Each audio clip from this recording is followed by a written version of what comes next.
Road side బండి మీద దొరికే పునుకులను, అదేనండి చల్ల పునుకులు అంటారు కదా, వాటిని మన ఇంట్లోనే గోధుమ పిండితో ఎలా తయారు చేయాలో చూపిస్తున్నాను. నచ్చితే మీరు కూడా తప్పకుండా ట్రై చేయండి, చాలా బాగుంటాయి. ఒక కప్పు గోధుమ పిండి తీసుకున్నాను. ఇందులో పెరుగు, అరకప్పు పెరుగు, టేస్ట్ తగ్గట్టుగా సాల్ట్, 1 టేబుల్ స్పూన్ జీలకర్ర, కొంచెం కొంచెం నీళ్ళు వేసుకుని పిండిని కలుపుకోవాలి.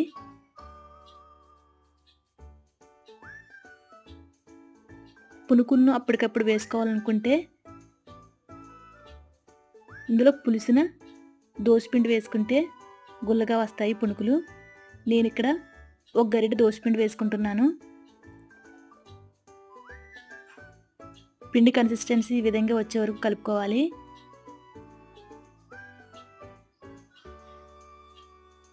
ఆయిల్ వేడైన తర్వాత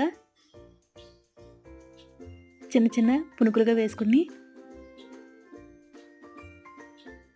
మంచి గోల్డెన్ బ్రౌన్ వచ్చే వరకు ఫ్రై చేసుకోవాలి. మనం మైదా కాకుండా గోధుమ పిండితో తయారు చేసాం కాబట్టి పిల్లలు పెద్దలు ఎన్నైనా సరే తినచ్చు.